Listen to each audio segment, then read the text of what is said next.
Bonsoir à toutes et à tous.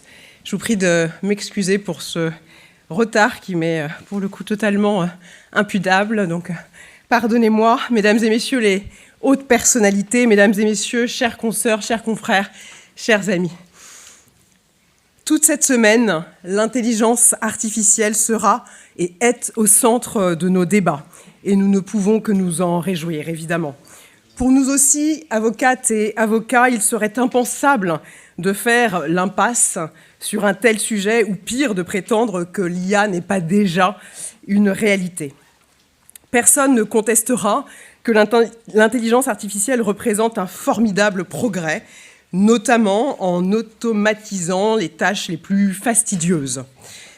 Ceci explique d'ailleurs pourquoi le barreau de Paris s'est engagé pleinement sur ce sujet, afin de permettre à chacun d'en tirer parti. Depuis octobre dernier, nous proposons en effet à 14 000 avocats parisiens exerçant seuls ou à deux d'accéder de façon gratuite et illimitée à des outils de recherche juridique basés sur l'intelligence artificielle. Cette action permet aux cabinets de taille réduite de pouvoir évoluer avec l'intelligence artificielle au même titre que des structures plus importantes qui sont, elles, capables de développer leurs propres outils. Nous sommes le premier barreau à proposer un tel service et nous en sommes, il est vrai, assez fiers.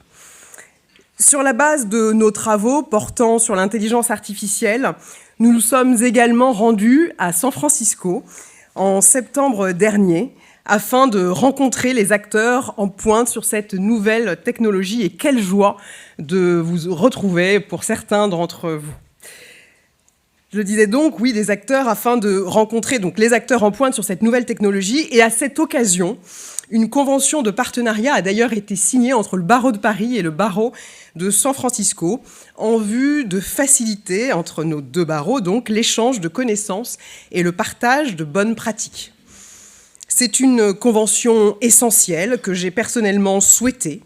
Elle permet de marquer le lien qui unit Paris à la modernité, précisément là où l'avenir se construit. Mais si l'IA porte une véritable promesse, elle est loin d'être infaillible ou irréprochable. L'actualité l'a récemment illustré avec le lancement chaotique de Lucie, outil d'intelligence artificielle suspendu après à peine 3 jours, tant ces approximations faisaient l'objet de moqueries.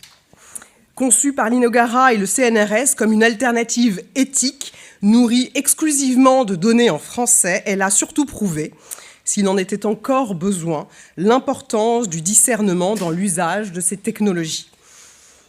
Nous savons en effet que l'IA produit des hallucinations et qu'elle peut perpétuer, voire renforcer les biais existants.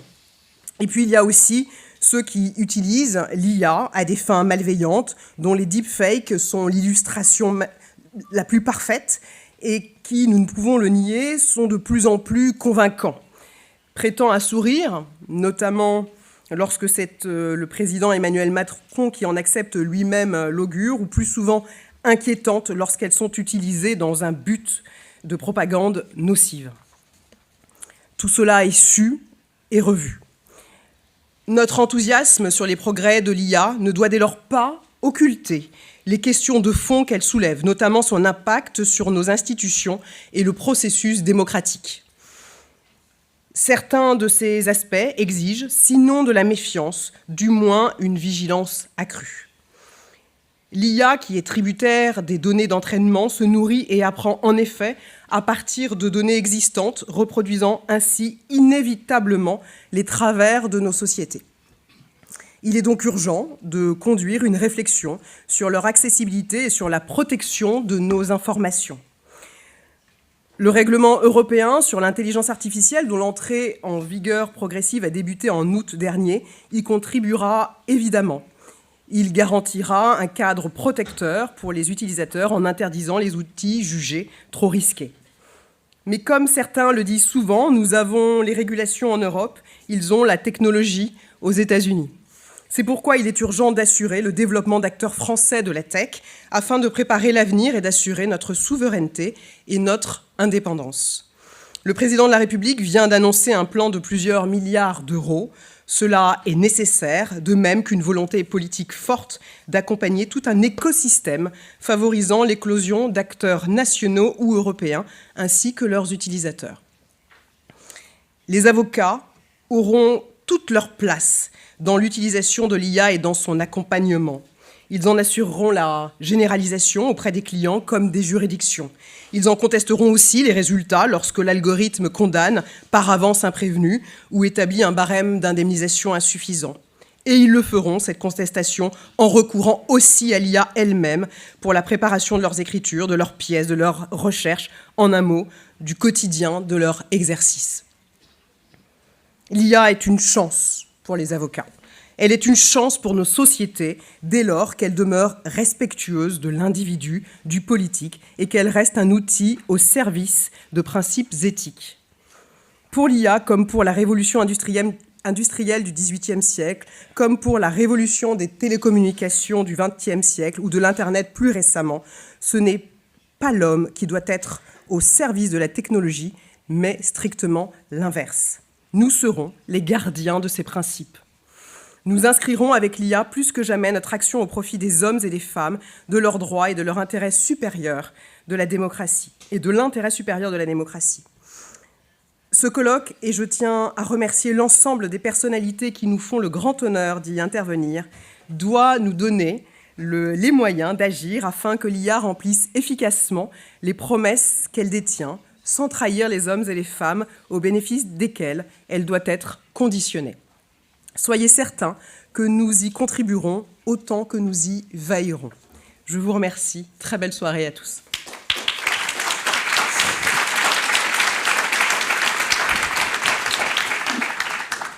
Madame la vice-bâtonnière, chère Vanessa, je ne pensais pas parler français, mais je suis un peu émue, donc je vais quand même dire quelques mots en français. D'abord pour vous remercier.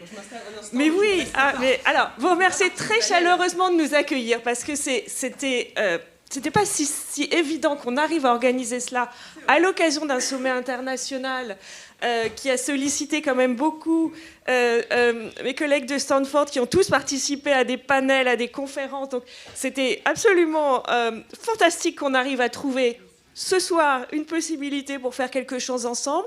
Et je suis d'autant plus heureuse qu'on ait réussi à le faire, qu'on vous a accueillis, comme vous l'avez dit, en septembre. On a organisé une réunion d'échange, on a parlé de plein de sujets, et je dois dire que ces échanges ont marqué les esprits, et je tenais vraiment à le dire. Je pense que je peux prendre peut-être une minute pour expliquer ce qui s'est passé, parce qu'on a vu toute la délégation du barreau de Paris, on a parlé vraiment on a parlé d'intelligence artificielle, mais vraiment d'un panel de choses, de ce que vous faites au barreau, et il y a quelque chose qui a marqué les esprits du côté des équipes du Cyber Policy Center, c'est ce programme, ce Shelter Programme, que le barreau de Paris prend en charge de manière assez active, qui aide des avocats qui sont menacés dans leur pays, et qui a beaucoup marqué. J'en ai entendu parler ensuite pendant 2 semaines.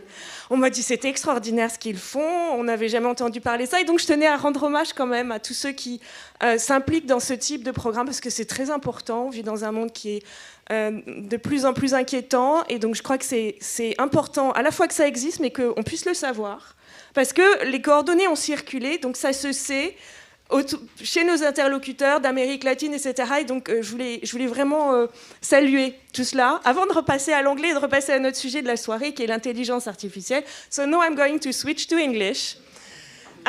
So as you understood, I thanked the Vice President very warmly, and I should also thank the President, Pierre Hoffman, of course, for organizing this wonderful panel tonight. So it's also a thank you that I need to make to you for taking the time to be here with us, to share your thoughts with us about AI.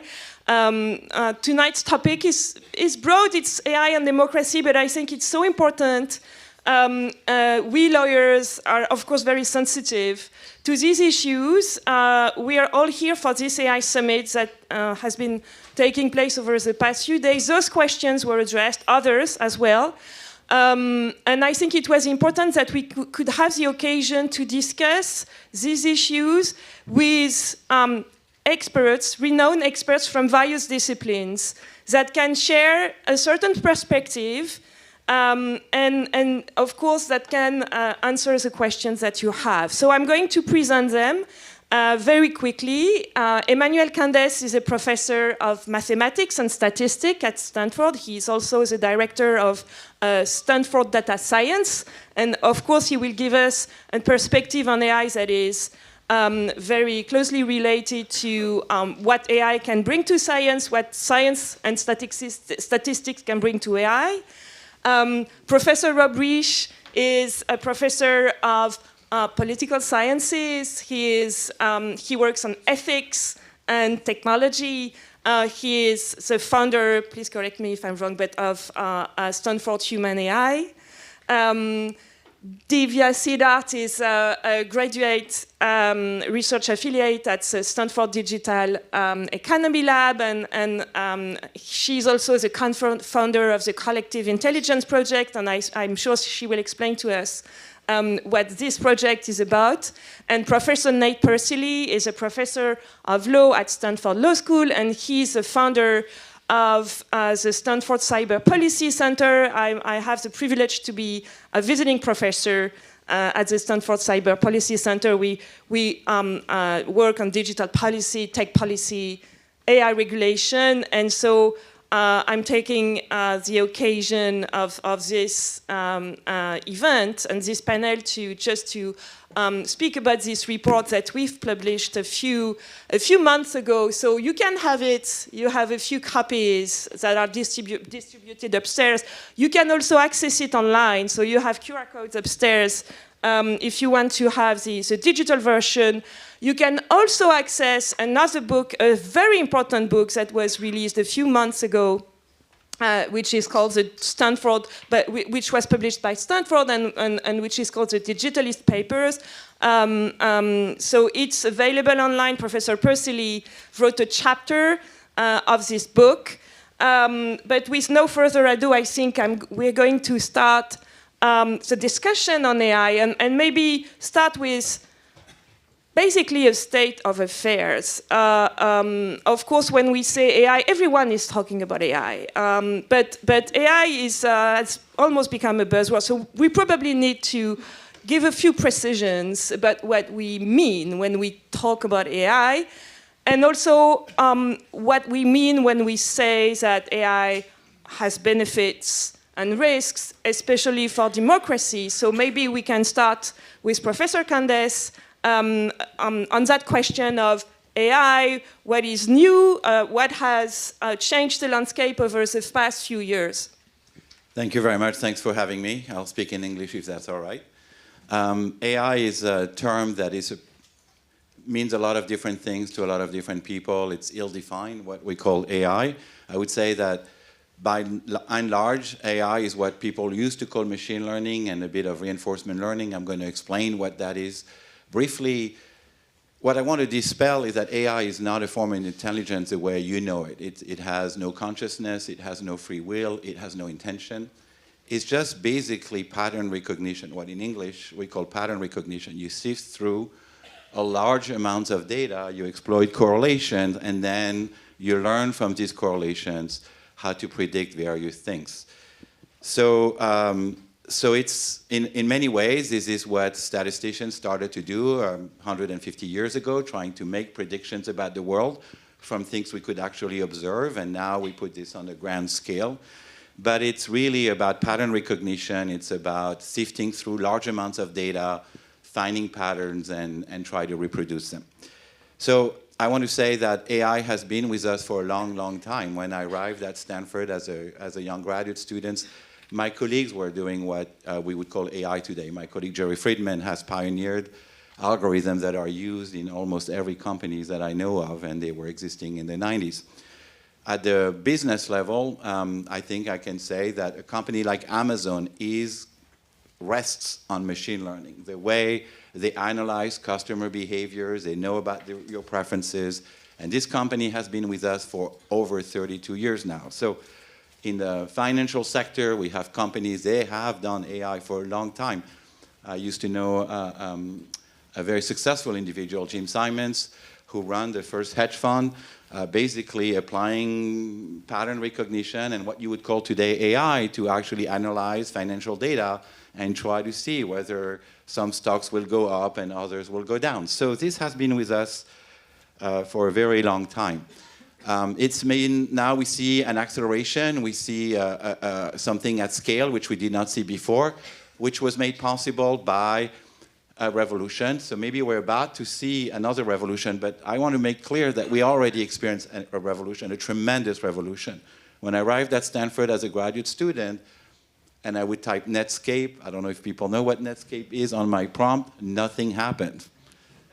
And fast forward 30 years, I carry a cell phone. Every person in the rice fields in India carries a cell phone. They're connected. We have data centers everywhere. So we digitize the whole world.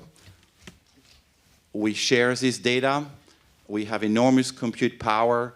And we have a way to acquire data at massive scale that we have not seen. That's what we see today. And so today, what's happening is that we have an acceleration of this movement, acceleration of the machine learning movement, or what you might want to call the AI movement. And so we see the eruption of Gen AI, which is still this cold thing. It's just patterns. What is the next token? Every engine you use is based on next word, so next token prediction. And it's still no free will, etc. So we have, people have created this Gen AI model. I think one of the phenomenal achievements, I'm very excited by what I see. I think it's transformative. I think one way you can say that it's transformative is that when the creators of these tools are surprised by what they've created, you know that you have achieved something. And so people have achieved something really grand. And I think it's been made possible by one thing, which is that essentially text became numbers. And so when text becomes numbers, they are like things that you can use to predict, and people have used text to predict various things. I think the vice president touched a bit upon this, which is that companies in the US would actually use your CVs. Nobody will read them. A system will roll them, and they will try to determine whether you'll be good at your job or not.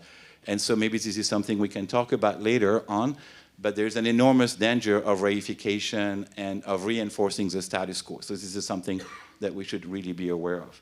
So text become numbers. This is a revolution. And so, so now we can deploy these predictive algorithms in spheres that were unconceivable before. The impact on science, if I have 2 minutes, will be enormous. It has already been enormous. I don't know if probably you follow the news, but you know that the physics prize, the physics Nobel Prize, has been awarded to data scientists or artificial intelligence, and then the chemistry prize also. So it's revolutionizing the sciences. People are using now simulations and what we learn from data in your physical experiments. Perhaps people have heard about AlphaFold, which is this powerful model that predicts the shape of a protein from just a sequence of amino acids that is changing the way we approach structural biology. There will be many other breakthroughs in the coming years. And I think today, scientists like myself, it's clear that next discoveries will be based on engaging with massive amounts of data, but I do not have the capacity to analyze all this data. I need tools to help me, and so AI will be tremendously useful to do so. I think it's going to also change the way we work. I think one very promising potential of AI and AI tools in my work is that I not just know one area, and so what's amazing about AI is that it can crunch a large scientific literature and present it to me so that I can connect what I know with what else is out there.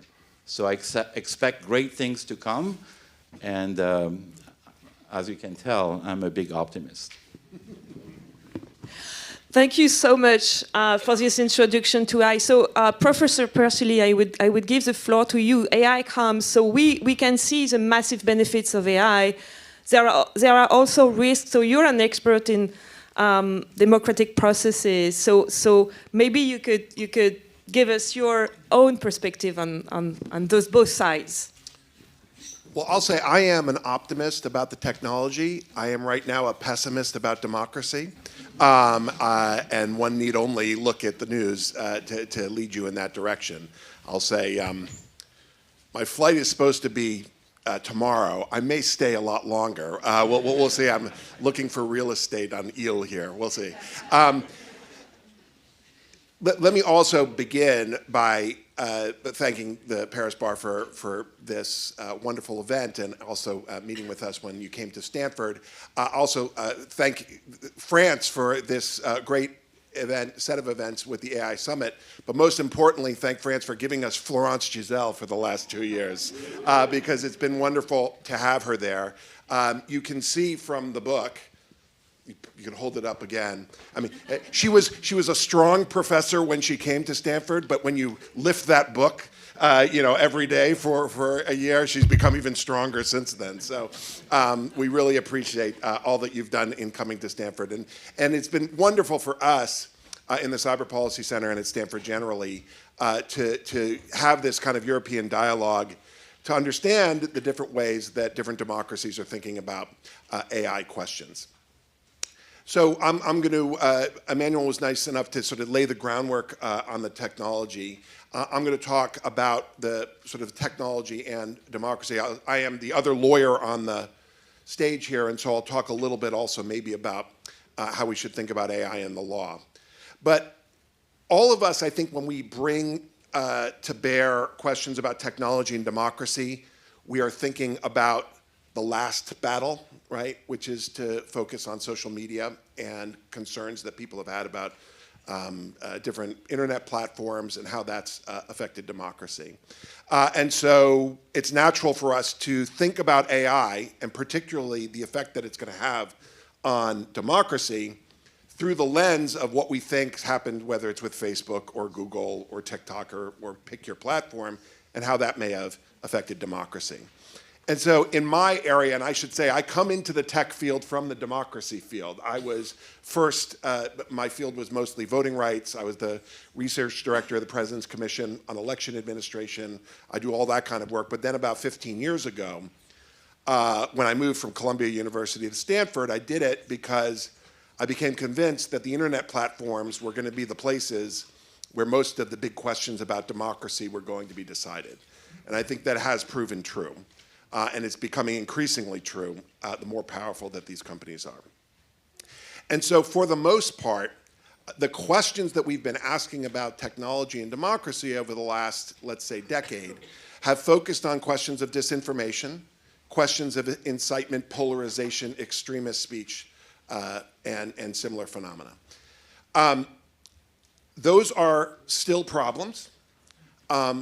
I would say, as we think about the next evolution in technology and democracy, the way to think about AI is that it amplifies the abilities of all good and bad actors in the system to achieve the same goals that they've always had, right? And so if you are a foreign actor that is trying to have an impact on an election, AI is going to help you. If you're an election official that is trying to prevent a foreign actor from having an impact on your election, it's going to help you. If you are a candidate that is trying to campaign, you will have a lower cost option to send out information to your voters. All actors in the system are going to be empowered by these new tools that AI provides. And so, while I think it is understandable that we would try to take the sort of square peg of AI and try to fit it in the round hole of social media, that it actually is a bit of a distraction, because AI is in some ways a much more foundational technology that is going to have sweeping impacts across the system. That's true for democracy as it is for the medical system, as it is for business, social systems, et cetera. And let's face it, if we think of, there's a question, I think Emmanuel asked the question sort of what is AI, and I'll ask sort of what is democracy, or what is a democracy problem, in that all of the concerns that people have about what we call existential risks, right, are democracy problems as well. So if AI enables bad actors to take down the electrical grid, that's a democracy problem, if they can take down, say, the voting machines. although I should say, Florence was kind enough to allow me to escort her to be an observer in the French elections in the spring, and I found it fascinating, and I was also envious. And also, I'm not worried about AI taking down the French electoral system, since all you do is put it into an envelope. I was like, wow, what a concept. So you're good, you're good. Anyway, so AI will have impacts across the system, and so whether it's foreign actors or the electoral grid or viruses or any of that kind of stuff that people worry about, and I do think there is some excessive alarm about those particular risks, those would be democracy problems as well. So while AI will turbocharge some of the disinformation problems, polarization problems, micro-targeting, all the kinds of things we worried about with social media, I think it's important that we kind of expand the lens as to what we think about with respect to AI's impact on democracy. As I said before, it is going to enable candidates to do things that they haven't been able to do. In some ways, it'll be a real boon for candidates and political parties. It'll lower the cost for people sort of on the outside who might not have been able to get into politics. I actually have a former student who has started a campaign consulting group with AI, which he calls a campaign consultant in a box, which is basically allowing AI to help make up songs about candidates. You can do phone calls, right, for candidates. Of course, bad actors can use these kinds of tools as well, and you can think about how that could be drawn out, but those are the kinds of things that we will be seeing. But abstracting out a second, it's natural for us to think about technology in elections, because that's been where the dangers have been when we thought about social media.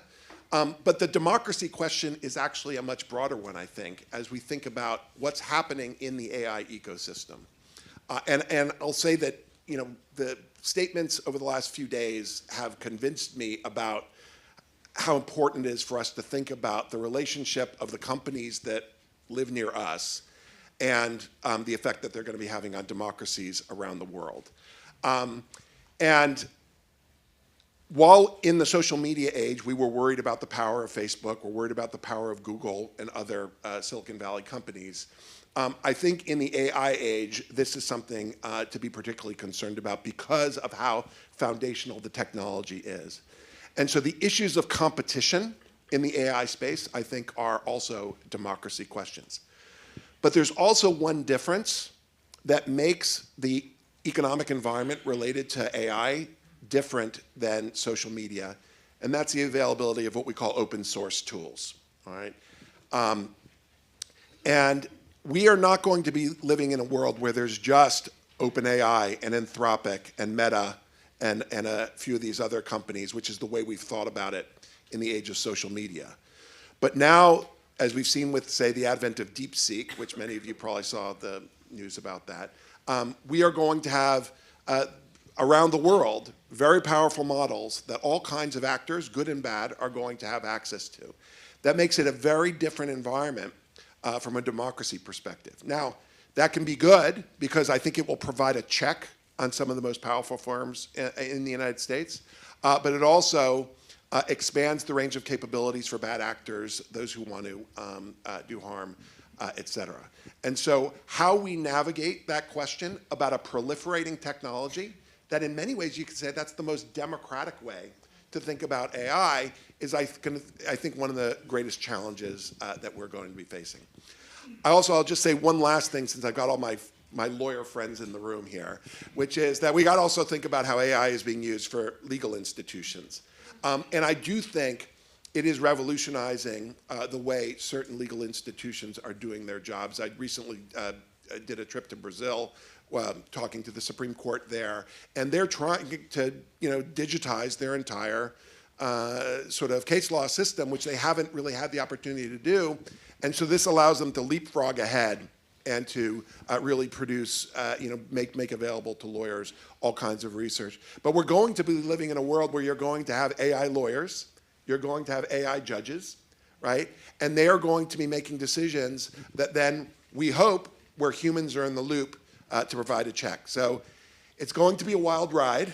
I look forward to riding with you, maybe coming back here to France to do so. Hopefully not under asylum or something like that. But thank you very much. We'll talk more about this.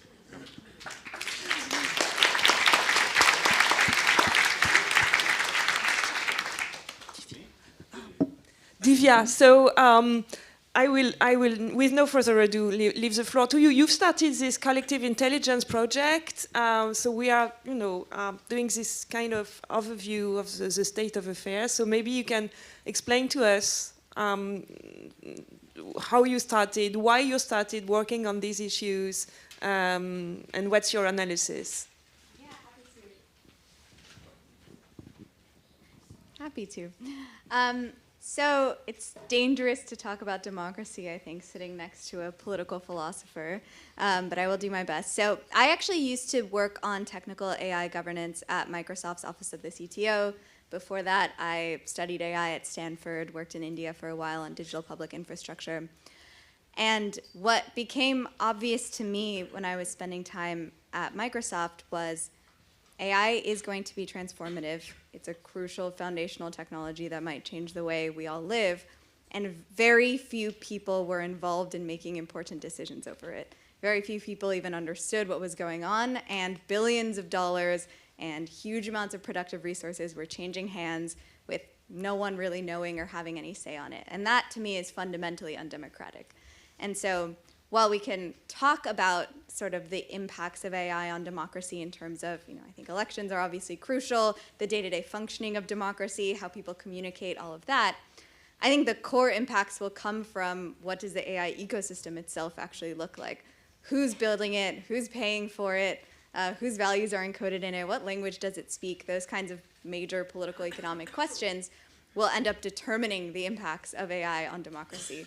Are people in the loop? Is labor automated? What about the balance of labor power versus capital? Like, these are all the questions that make up a democracy, right? Because in a democracy, people have to have voice, have to have some accountability mechanism for them to exercise that voice, and some way to make their displeasure known if they're not happy with what's happening.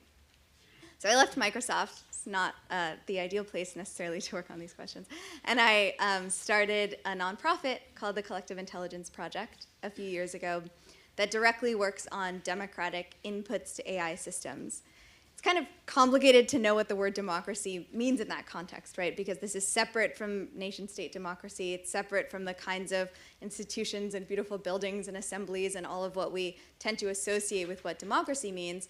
And it's more about trying to understand what would it mean for large groups of people to actually have a voice over the technology of the future when that technology is primarily built by private companies, primarily funded by private companies. There's increasing government investment, but how do you build, is it possible to build a democratic technology that is privately owned? Like, what does that mean? And I think it's a pragmatic question. Like, it's a philosophical question as well, but this is happening, right? Like, these companies are building the tech. It's important. It's powerful. It's being built definitely outside my door and outside all of yours here as well. And it's time to figure out what that participation looks like. So CIP has worked on that question since the beginning. We've done partnerships with some of the major AI labs. We've worked on democratic input at OpenAI, at Anthropic. We helped set up part of the UK AI Safety Institute and the team on AI and democracy there. And have worked with Taiwan on AI and democracy. And I think, without going into all of the projects, I think a few things that I've learned that I'd be really interested in taking forward and making sure that people understand are, one, for people to have democratic input into something, they have to understand what that thing is, right? Fundamentally, education is core to democracy. And I think we haven't emphasized that nearly enough in the AI space. The education goes towards how can we best use these tools, which is very important, but it could also go towards what is this tool actually doing? Part of the reason I named the organization I run, the Collective Intelligence Project, is that I think AI is a form of collective intelligence. I mean, what are we doing when we're interacting with a language model? It's a predictive system built on human knowledge over centuries and millennia. It's everything from Reddit to every book ever uploaded on Google Books to every paper on LibGen, right? It's things that potentially you have written on the internet are part of what we now think about as AI. And so to me, I think this is the core thing to keep in mind when we think about AI and democracy is that we're using and governing something that is truly a product of all of us. So first of all, we deserve to have some control over it. But second, it's a mirror back to society in a lot of different ways. And so it contains all of the knowledge and the possibility and also the difficulty of humanity in that kind of, in that technological substrate. So, as we think about even building AI tools into our various sectors, trying to understand what it means that we're interacting with something that is a collective input process also means that we can change that. We can control what that process looks like more easily if we see it that way. So I think AI as collective intelligence is one of the more important things to keep in mind as we think about the impact of AI on democracy.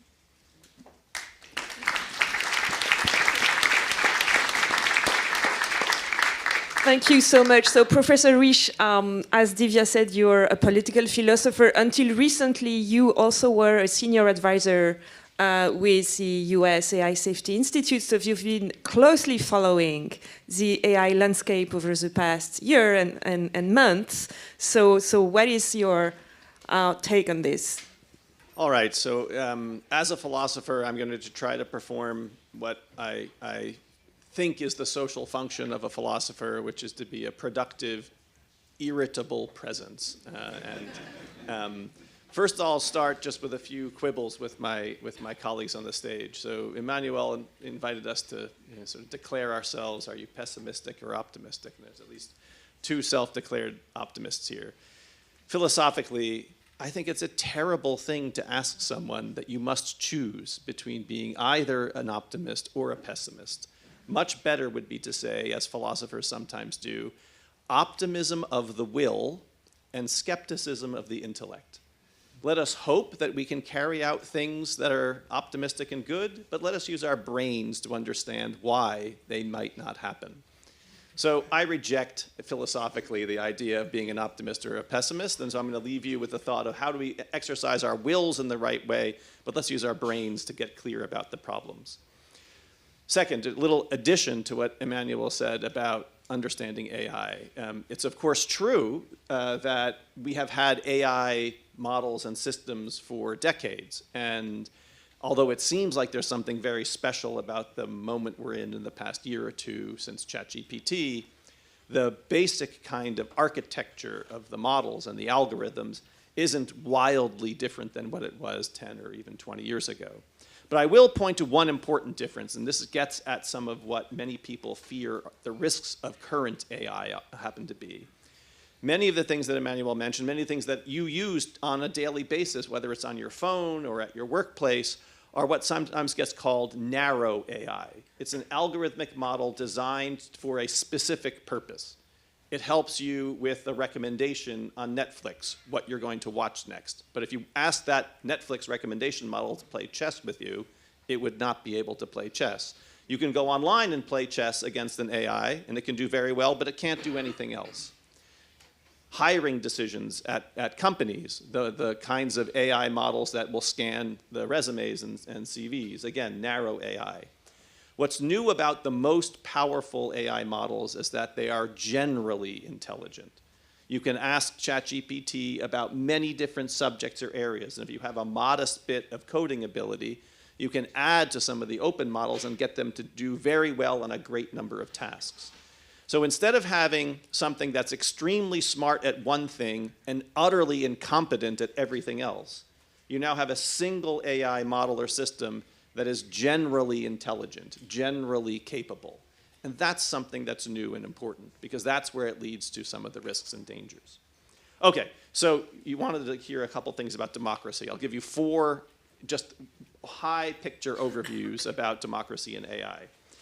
Number 1, most of the world transformative scientific and technological innovations of the past 2 centuries have been carried out with the visibility of government into the frontier, whether because government was funding the basic research or whether because government was actually performing the innovation itself. Think of the race to space, the race to the moon, undertaken by NASA or by the Soviet Union. It was scientific agencies run by the government.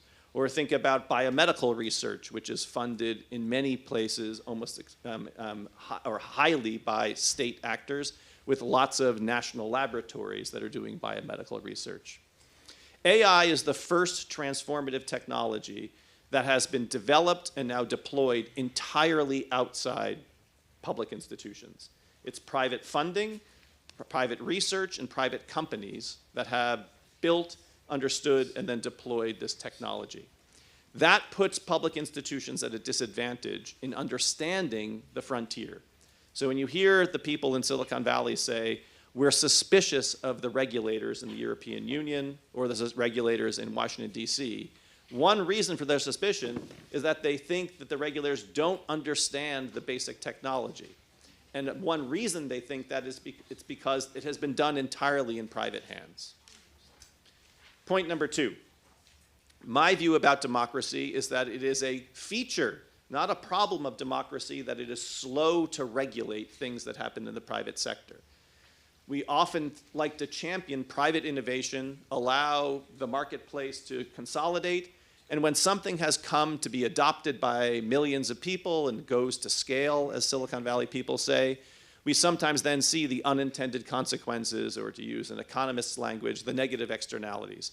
Nate ticked off all the negative externalities of social media, the privacy abuses, the various forms of addiction to our phones, the misinformation and disinformation, along with all the other things that might be said to be good.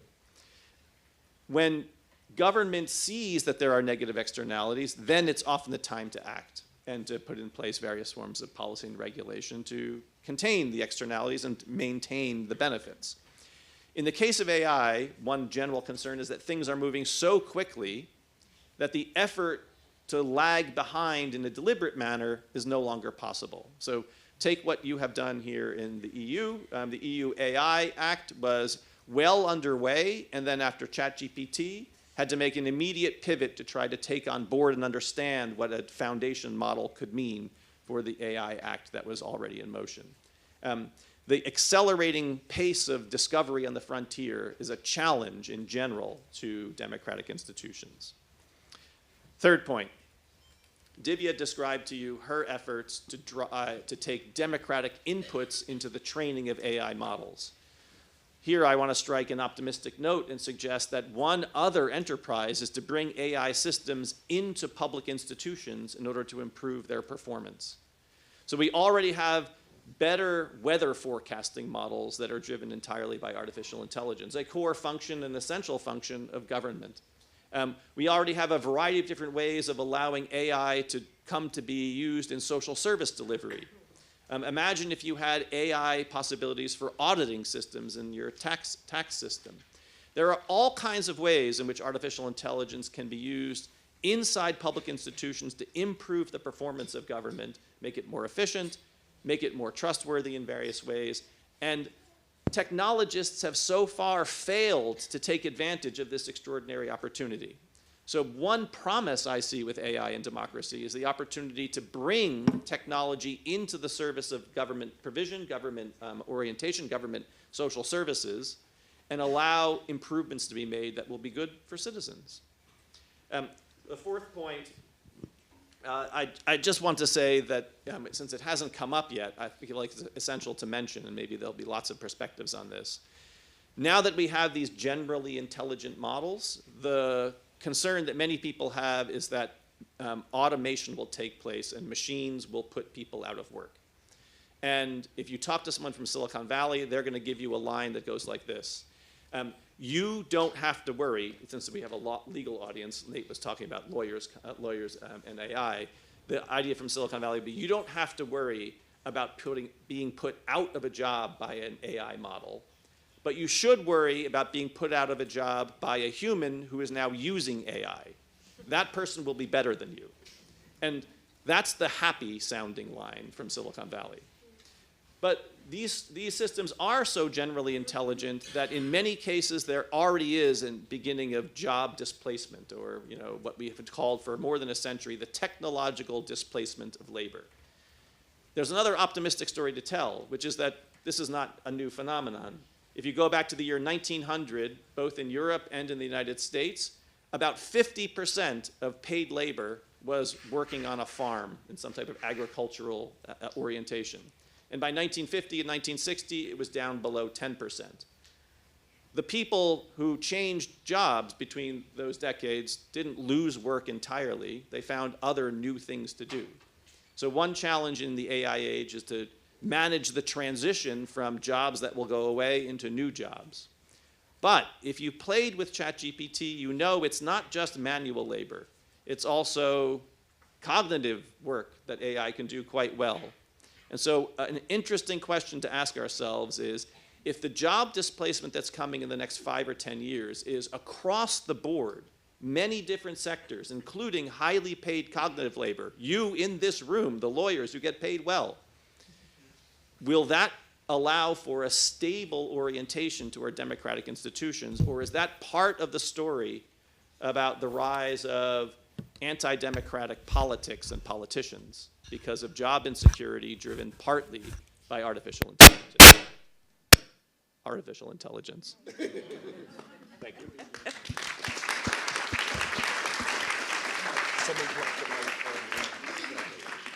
So thank you so much for this, this first general overview. So this morning at the AI Summit, the official AI Summit, Vice President Vance expressed that very strong pushback against EU regulations. That is now the main position, the main stance of the US. Vice President Vance mentioned the Digital Services Act, the Digital Markets Act, but we also know that the GDPR is something widely criticized. And the AI Act, of course, that is not implemented yet, but that imposes stringent obligations on AI developers and providers. What I find interesting is the fact that such criticism is often presented as, well, all these EU regulations are basic protectionism. Europeans want to protect themselves from those big and dominant and super powerful American companies, and so Europeans are very, very defensive. But I could add that here, on this side of the Atlantic, and I usually say I'm the French lawyer in the room, but here we have many French lawyers in the room. But as a European, as a French lawyer, I would say, but this is not what all this is about. This is not what I read. This is not what I learned, because these regulations are drafted and designed to protect individuals. We want to protect your values. We want to make sure that people consent to data processing. We want to make sure that consumers are given a choice. And so this is not the way usually those regulations are explained, developed, promoted. And so is it a misunderstanding? Is it just both? Both protectionism and the desire to protect European values, fundamental rights, and more generally democratic principles. So my impression here is that no, in the world, in this new world, we have three possibilities if we want to make sure that AI is developed and deployed while preserving democratic principles. First is what we do, what we're accustomed to here in Europe, regulation. We have the GDPR that protect personal data. So this is something that we're familiar with, but we've seen that there is an enormous pushback. Another possibility, and this is what I would like to submit to you, is to change the way the technology is designed, or to design the technology in a way that is more democratic. And this is this debate about open source. This is what I've heard over the past days in all these conferences. Open source is key. This is the right path. And third, this would be my last suggestion, and of course I would like to hear your opinion about this, is the fact that we could involve third parties. We need to have, so you have this very common expression of multi-stakeholder approach, but it's true, we need to have everyone on the table, around the table. We need to have NGOs and think tanks. We also need to have experts and the academia. And so this is another question that I would have. Is there a new role for academia here? Is there something that we can do as academics, as scientists, as experts, in a way to preserve basic values, and maybe you will not agree with me. You will say that science is not about values, but we can discuss that. But maybe we could start with Professor Persily. Well, let me say a few things here. First, and this builds on what Rob was saying when he was talking about how the government has been involved in a lot of this technological development. It's also the case that universities in many of those sectors have been at the forefront of technological development. Now, we have no shortage of AI, it seems like AI is eating Stanford University right now. I mean, everybody becomes an AI expert. But one of the key things is that we are handicapped in ways that the companies are not, which is that we simply do not have access to the compute power that the private companies do. And that makes it a very different dynamic than in previous kind of technological revolutions. And so at Stanford, we've been very out front in trying to get public AI resources. So people who are not tied to the profit maximizing missions of the firm can also be active players in the AI space. There's something called the National AI Research Cloud that we've been pushing. This actually, I think, is something that, and I know that this is not just an American idea, Europe is thinking about it as well, but to get those resources and make it sort of more plural so that other groups are going to, and professors and other experts can have access is, I think, critical. Let me say something, though, about the typical way we think about, say, European regulation of technology, which in some ways I think GDPR has been this kind of boogeyman that has become the model on this, and also why I think AI is different.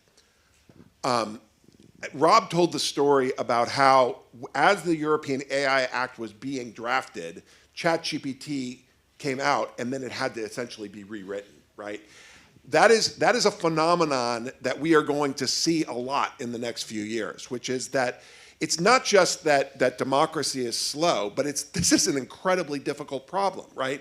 It is very difficult for us right now to write the rules for what the technology is going to look like even next year.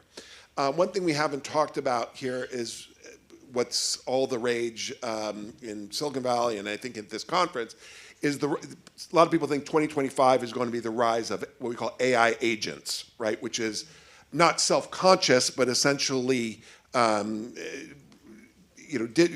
that is able to perform all kinds of tasks on its own, and there's risks that it goes off and does things autonomously. All right, well, we need to think about what the rules would be for something like that. I frankly, I work in this area. I don't know how to write down the rules right now because I can't really predict what that's going to look like. So here's where I think there's real promise in the European AI Act. If it can develop a third-party auditing ecosystem, right, where you could have outside groups, lawyers, consultants, academics, who become part of the kind of continuing process to check the companies and check the models on issues of bias, on issues of existential risk, on all kinds of concerns that we have about these models. Because that is going to be the way that we become nimble enough in order to sort of adapt to the new challenges that this technology brings.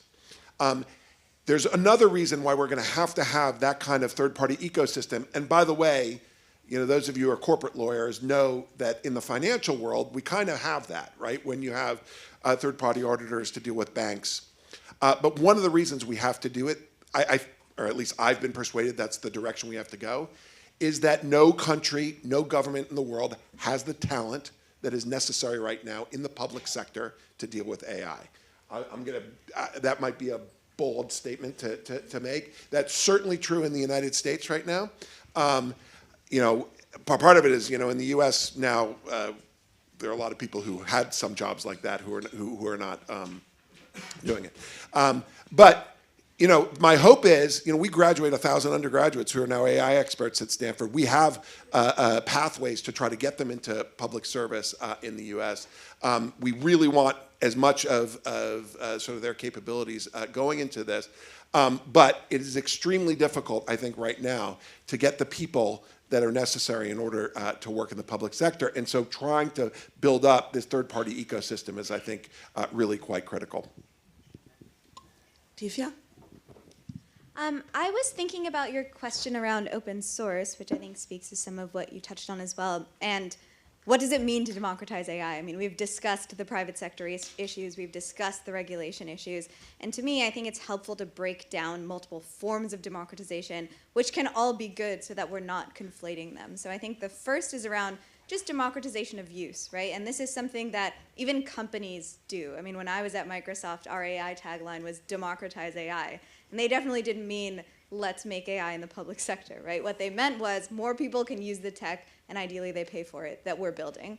And there is something there. Like, it is useful to build technology that many people can use, that is accessible, that is easy to understand. So it's helpful to democratize access. It's obviously not everything. I think the second is around democratizing development, and this is where open source comes in. It's where talking about who's in the room when technology gets developed, are different kinds of people there, bias, all of these questions around democratizing development, right? Are a few people making the development decisions, or is it broad, and the open source allows for lots of people to develop on technology platforms that they couldn't develop on otherwise.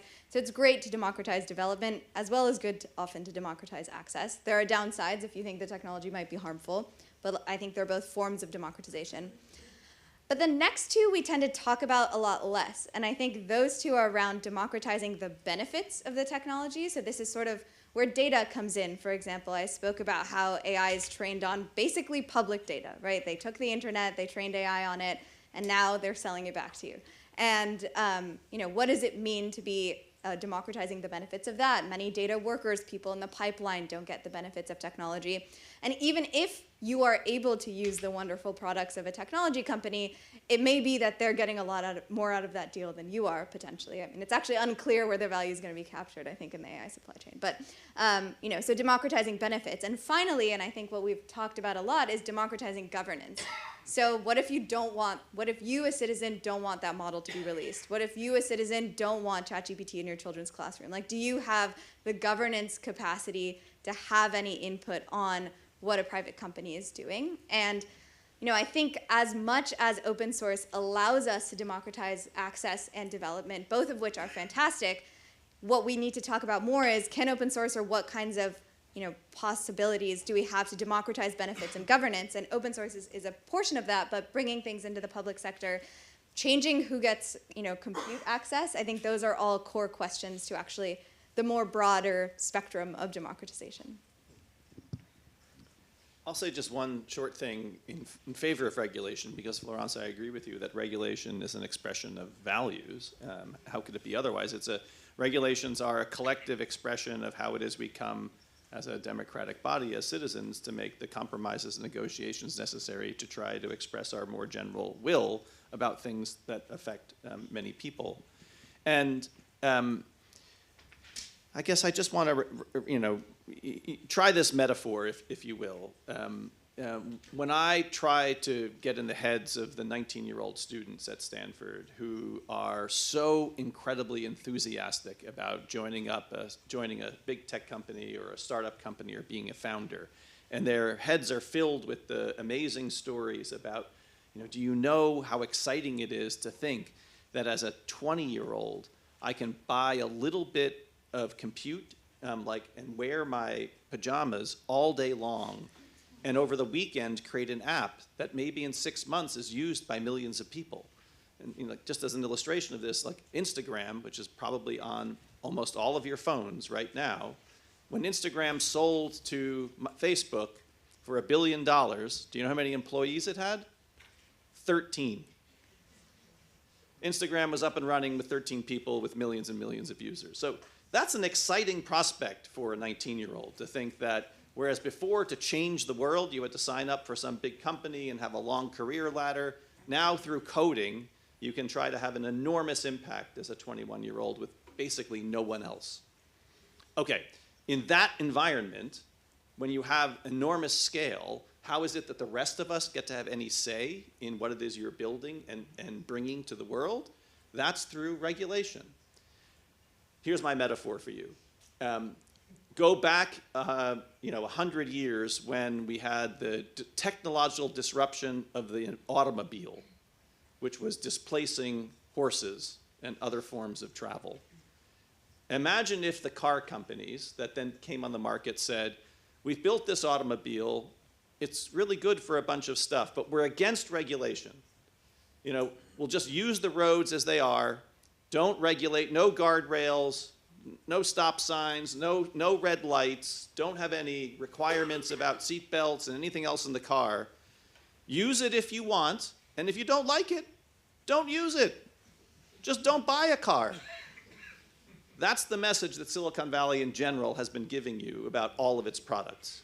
Keep the regulators away, and if you don't like it, then just don't use it. But as these things become infrastructure, where there's really no other choice, the only way we have as citizens to affect the shape of the technological diffusion is through policy and regulation. So in that respect, tell the Silicon Valley people to grow up, stop being a goddamn 19-year-old, and become an adult.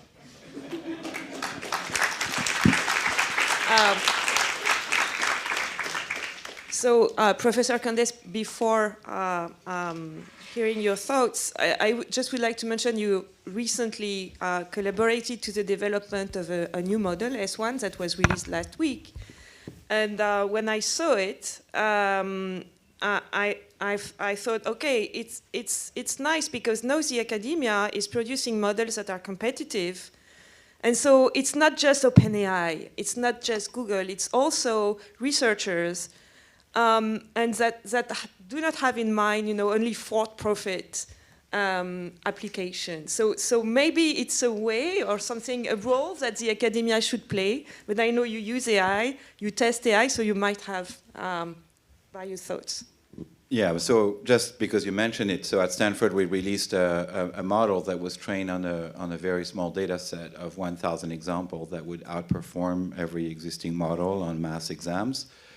And we did not do this to brag. We did this because we wanted to put out there ideas that people can reproduce, improve. No doubt people will improve, and that would show what a lot of papers, like for example, what OpenAI claimed that you could get a test time scaling. Nobody had been able to demonstrate it. We were able to demonstrate it.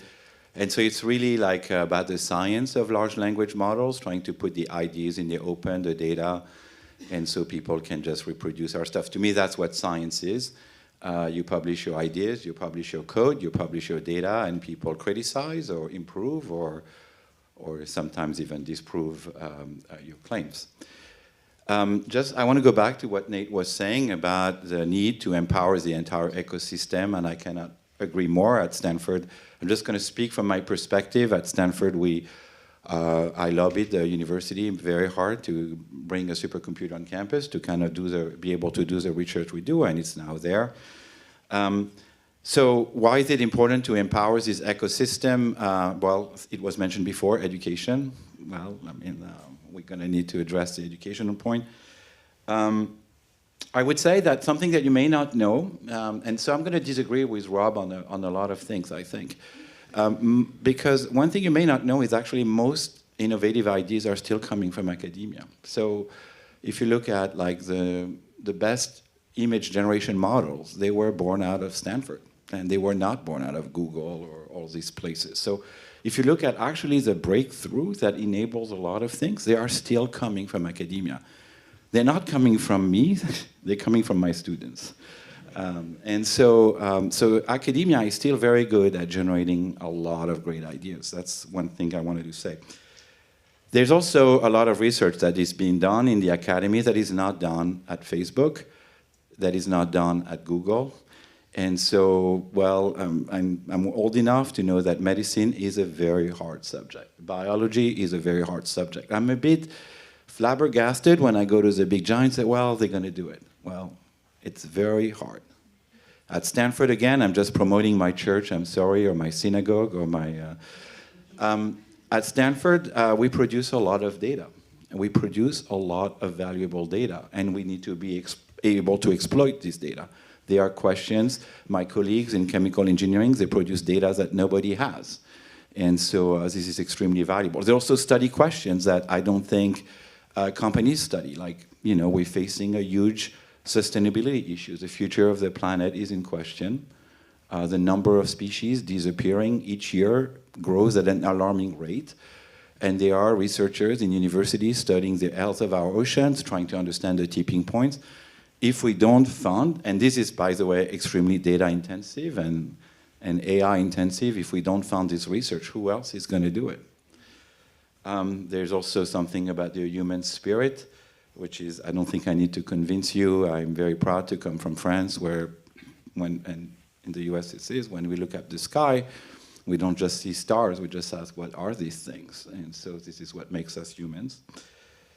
And then there is testing, and there are a lot of things, like I think it was touched upon, which is like, I'm just going through work I see in my own university that I don't see done elsewhere, which is that, you know, people use these AI systems to sift through applications, and then it's university people who actually try to show, but this is completely biased.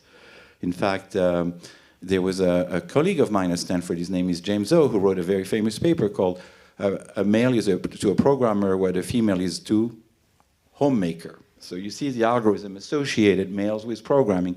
And so no surprise when Amazon sorted the CVs, you know, all the males were on top, because historically that's what they are. And so it's like universities said, oh, there's a problem with that. And so this is, a lot of work is being done to actually address issues of biases, how we correct biases. We can just not cry wolf all the time. We also have to develop solutions, and that's what universities do. I would say that maybe I disagree with Rob. I think the US government funded actually a lot of AI.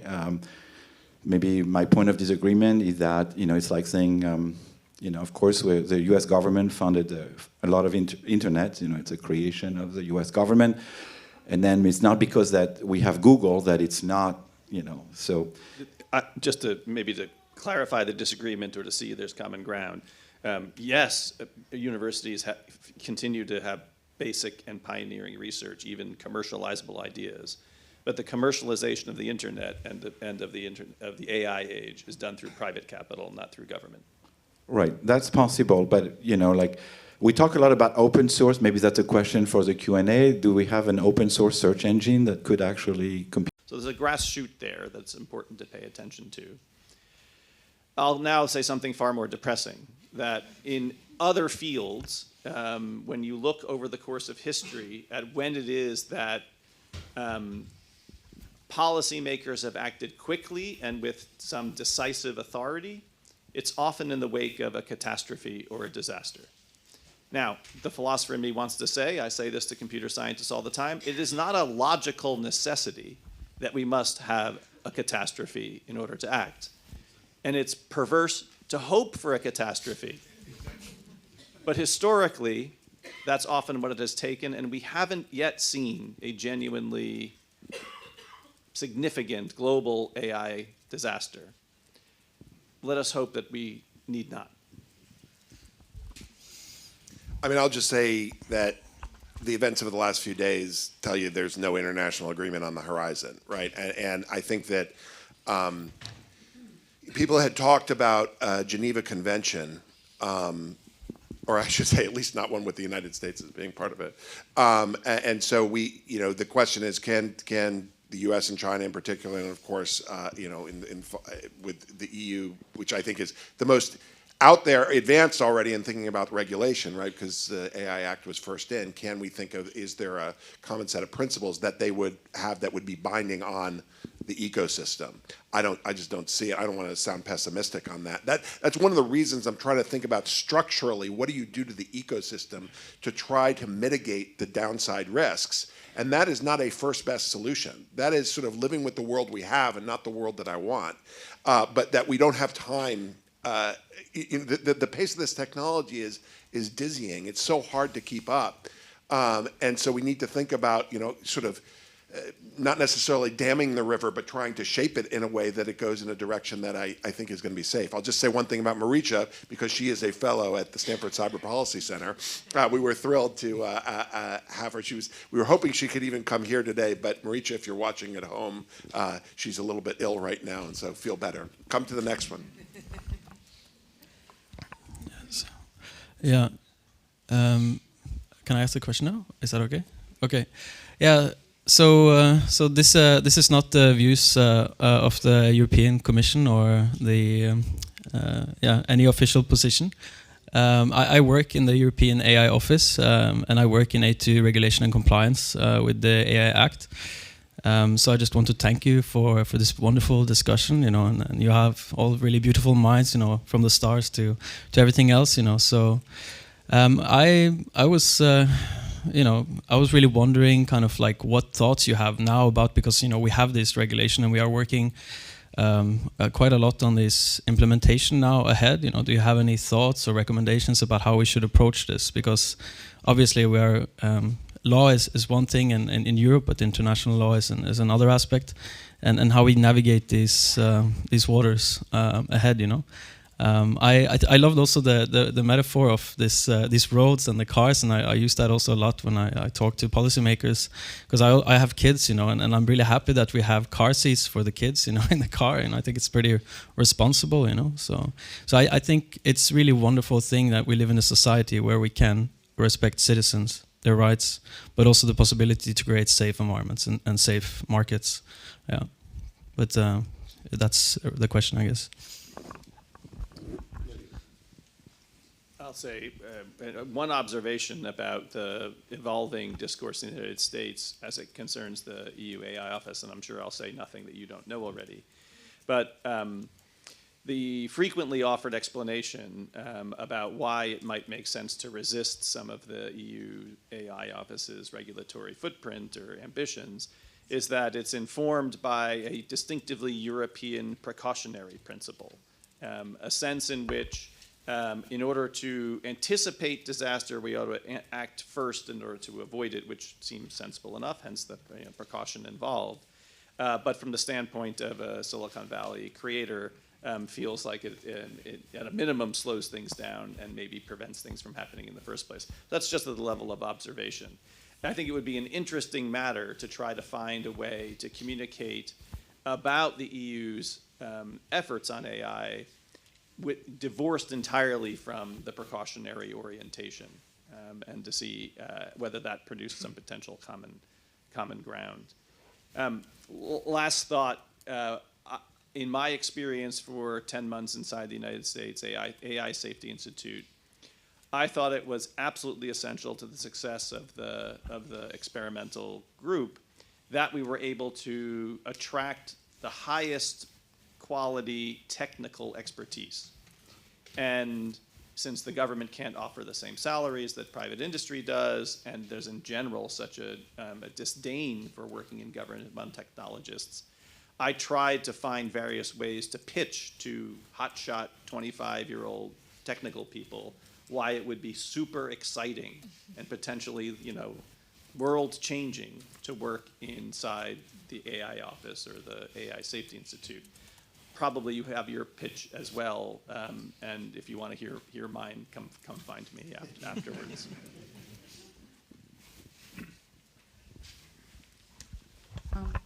Thank you for the presentation today.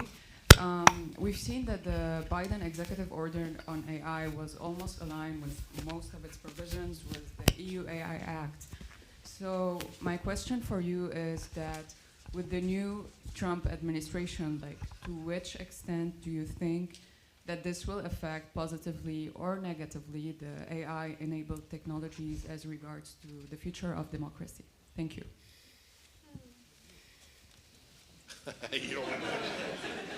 Well, I can report, just in case you're not aware, on the first day of the Trump administration, amongst other executive orders, he rescinded the Biden executive order. The AI Safety Institute was not included in the executive order, so that's why the AI Safety Institute still continues. My general understanding is the U.S. is moving towards more of an emphasis on competition and model security and less of an emphasis on safety. And so I imagine we'll see that across the future AI advancements from the administration. Let me just say that it's not as if even under the executive order that we would have had a whole lot of regulation in the U.S. on these things. I mean, the pace of change has been rapid, and it's now going to be without the possibility, I think, of significant regulation at the federal government. But in the U.S., there are several states that are getting quite involved. And so our state of California will probably experiment with some kind of AI act. Colorado has done some things. And we've talked a little bit about this, and this is in part the balance that's struck in the EU AI Act, right? There are the general regulations of the models, but we're going to have sector-specific, we already have sector-specific regulations of the use of AI, whether it's going to be in autonomous vehicles, whether it's going to be in hiring, right? All the high-risk areas that are identified in the AI Act, and you're seeing that even in the United States. Several states have banned or required disclosure of deepfake, of artificial imagery when it comes to political campaigns, and so we're going to see more and more of that. But at the level of retarding development of the big models, I don't see anything that's going to happen at the federal level that will lead to that. And I think it's going to be sort of full steam ahead for the foreseeable future.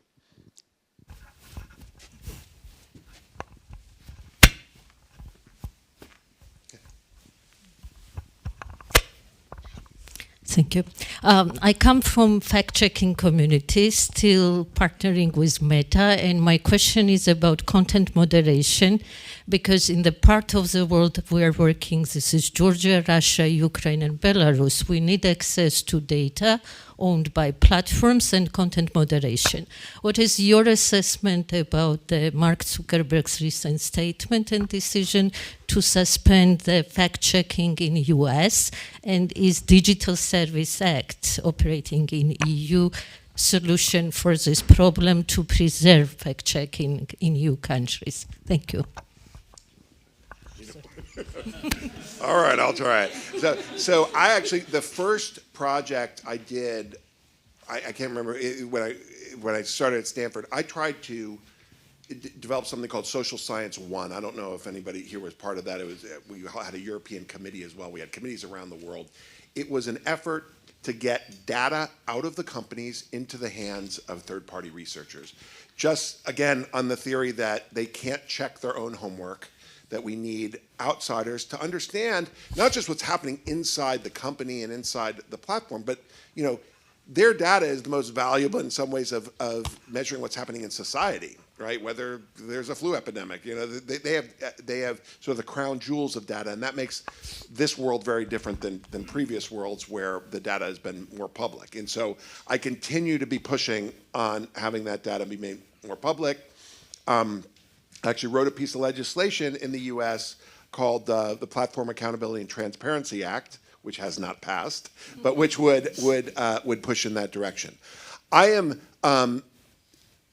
encouraged, I don't know if I want to say hopeful, I want to be hopeful that Article 40 of DSA and all of these transparency measures that are in the various European laws can be used not just for European benefits, but for the world benefits.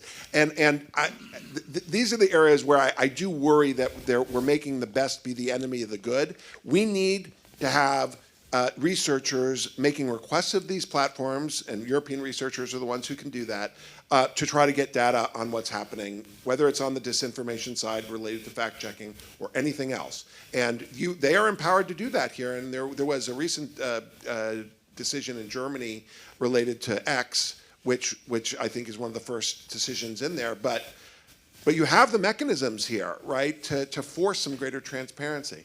I have a lot to say on content moderation and disinformation. I'll just say that we've been trying to develop open source tools that will allow people to have greater autonomy over their feeds. And I think that is the direction the industry is going, so that you're not going to have the platforms for political and other reasons being the ones that are doing the fact checking and being the ones who are moderating, making these certain decisions, but that you will be able to choose, well, how much adult content do you want in your feed? How much left-wing versus right-wing content? How much political versus non-political content?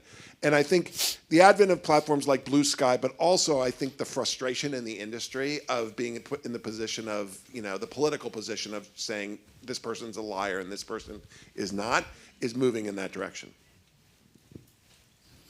Good evening. Thank you so much once more for a great discussion. I'm going to go back to you, Professor Pesley. Um, Yeah, there. yes. So I'm from Johannesburg in South Africa. My name is Siabulela Gentile. A few days ago, we have had news that President Trump has imposed sanctions on South Africa based on what many may argue that is disinformation of they are saying that there's genocide in South Africa of white farmers, which is completely untrue. We've had a lot of white farming people from the white farming community disputing those allegations. In fact, they've said that they're not going to leave South Africa. The challenges of South Africa must be solved within the confines of South Africa. I just want to just as by the way, over 70% of farmland in South Africa is owned by just around 8%, which is the white population. Only 1.5% is owned by the black people in South Africa. And of the 33 murders that are committed in South Africa, only one is white person. Obviously, that is relative to the population. I want to understand, because you spoke of disinformation and extremism and how that relates to technology and democracy. What advice do you perhaps have for developing economies to counter these harmful narratives that are perpetuated by those who are powerful, who've got all the financial resources in the world? Last example, would be Elon Musk, who was born in South Africa, by the way, who owns X. And so you can't even argue against someone. He owns the platform. He can easily chuck you out. What advice do you have for developing economies? What do you think we can do better? How can we maximize the AI tools to tell our side of the story? Thank you. So there's obviously a big topic. One thing I would say is this is one of the reasons why I've actually become converted on the open source question. I was a skeptic over the last year or two, very concerned about the diffusion of AI technology into the kind of open source community. The reason I was concerned is because if you look at the most concrete social harm that has happened since the advent of ChatGPT, it's the explosion of child pornography online, much of which is due to a lot of those tools, though not exclusively, of course. And so I was concerned from a safety perspective. But if the companies, the proprietary companies with the closed models are going full steam ahead, I think from an equity standpoint, right, it's absolutely critical that we figure out ways to get in the hands of people, not just in South Africa, but all over the world, the capability to tailor models to their own communities. And so, you know, this comes up in many different contexts, not only in the context that you're talking about, but also, for example, you know, the fact that so many of these models are trained on English, right? And that you have certain underserved linguistic communities that are not getting the respect that they deserve in the design of these technologies. And so open source will help, you know, facilitate that. And I do think, I mean, we haven't really talked about the DeepSeek sort of, you know, event that has been so consequential. But you know, whether you believe or not how much money they spent in order to develop that model, it does show a path forward for places like South Africa and other places that are not having, you know, hundreds of thousands of NVIDIA GPUs to have a path forward to develop their own ecosystem. Second, I would say that as well with respect to social media and how important it is for us to have the kind of control over our feeds that I think prevents those with the biggest megaphones to then have the influence that you're talking about. Now that's going to be, you know, that's going to be a long slog, right? Because it's not that easy. You know, it's not like everyone in South Africa is going to convert to Blue Sky, as an example. And you know, there are network effects, and this is a very difficult challenge. But if we move toward more distributed forms of social media, and one of our main supporters from Project Liberty that helps out with the Cyber Policy Center is here today. And one of the goals there is they're trying to move people off of those platforms to a more sort of empowered privacy protecting protocol called DSMP. There's real hope, you know, that some of this innovation will have an effect. But the problems, I don't want to be Pollyannish about this. The problems that you're identifying, right? We know, as people who've studied disinformation in the online environment, that most disinformation comes from the top, okay? It's not that it bubbles up really from below. It's people who already have megaphones that are able to then pervade disinformation and also other kinds of content. So we have time for one last short question. Thank you. So I'll try to. I think we have huge challenges, and the conference was extremely interesting. A combination, in fact, of challenges. Obviously, the technology is very powerful, and as you said, it can be good or bad. Tech actors were incredibly powerful. Governments were, in many countries, weak to address this or don't have a real wish to do it for many reasons we can discuss. No real scientific consensus, and it's a big difference with, for instance, environmental challenges, and we have with the GIEC and so on. Sorry, it's not the translation in English, but and so at the same time, and I've been involved in policy making, and now I'm working on AI ethics in France. That all traditional pillar to address that, and Florence just know that perfectly, in Europe is regulation, but there is a strong push now to lower this regulation, and we can think about other pillars, and the other pillars are, on the one hand, I would say antitrust, which is a traditional way to reduce private power and maybe readjust asymmetries between public and private powers. And the other one is to maybe put an emphasis on transparency and accountability. When you can't regulate ex ante, you try at least to have transparency and accountability. And here I have the feeling that we are really in big troubles. I don't want to be pessimistic here, because on all those pillars, I don't see big lights. So I would like to hear you on that. Do you see a way, if we can't, if I hope that the EU will stand on the main pillars of its regulation, but if it's not possible, to at least in the US work on the antitrust side, on the one hand, and to increase accountability and transparency, because we don't have any accountability, and for democracy, I don't have to tell you that accountability and transparency, I would say the basis, the really basis values for democracy. I could start. So unfortunately, I'm not really sure if antitrust is going to go far in the US, but I do think one of the other alternatives we have is to build positive alternate mechanisms, other platforms, other technologies, and have people move to those. And that's not always possible, but I think there's a lot of work on public infrastructure for AI in different countries. For example, countries are building sovereign models, which Iceland has sovereign models, Sweden has sovereign models, Switzerland has sovereign models, countries that are looking into, can we build domestic models with our own language, our own values, and yes, they're not going to be as big as ChatGPT necessarily, but as we heard, you don't always need to train huge models to have them be effective, right? And so can we see a proliferation of smaller, more value-aligned models in different contexts, which isn't going to disrupt the major behemoths in the US, but might move people into those in different ways? I think DeepSeek, open source, like, to me, I'm not certain how quickly regulation is going to move. As an American, I'm very pessimistic about regulation in the US, but I do think we have an opportunity to build positive alternatives, to build other types of places where we use these tools to build sovereign models, to build small models, to build community-aligned models, to move people out of hyperscalers. And even if we are still dependent on certain parts of the supply chain concentrating, it's not fixed, right? Like, it's very possible that the companies we see as huge today will not be the same ones that are controlling the majority of this space in the future, and that will come from us creating other options, even if only small groups move to each one of those other options. The same with social media. I don't know if there's going to be another major platform competition to X or Meta, but potentially there's already a fracturing in the ecosystem, and there's positives to that, right? So to me, you know, CIP works on building community models, building smaller scale models, building globally aligned plural models. And that's not because I think people will use our models instead of using Anthropic or OpenAI, but small groups of people can still do that. And that's where my hope, such as it is, lies.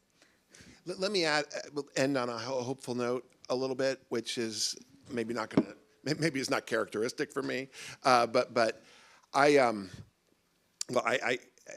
I have students who come into my office and ask me if there's light at the end of the tunnel, right? And I say, I can't tell you if there's light at the end of the tunnel, but I can tell you there are going to be other tunnels. And so part of the challenge, one of the lessons over the last few years is that it's really hard to predict even 6 months in advance, right? And so we may be seeing a cure for cancer in the next year. We may be seeing new forms of energy. The AI may help us solve some of the classic problems, the big challenges to the world. I want to put that on the table so that people understand that that may be the world that we're living in. I am anxious. That is my nature. And those of us who are lawyers in the room, right, we all always looking at ways to avoid risk. But it is an exciting time. It is an anxious time.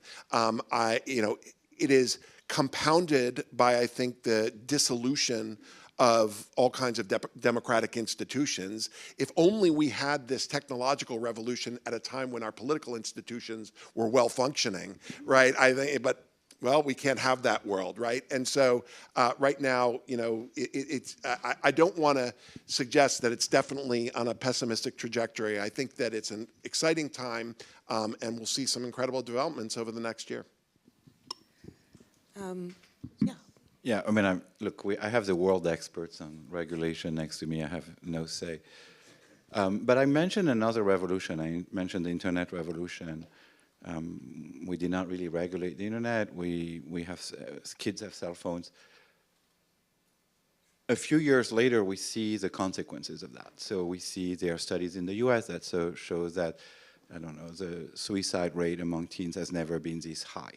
And it starts in 2012. You see the curve starts to take off, and it coincides pretty much with the maturity of social networks.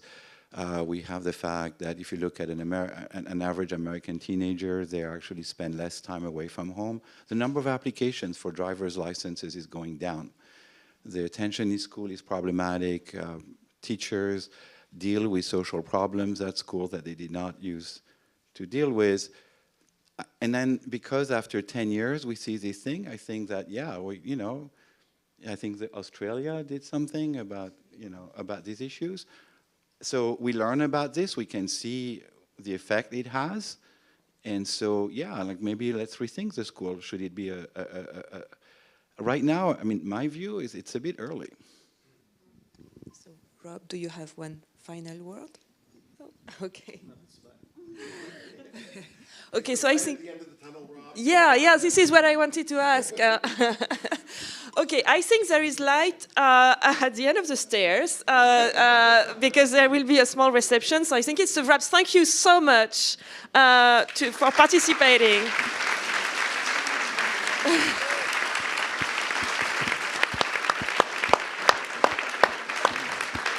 And so let's meet upstairs for the reception.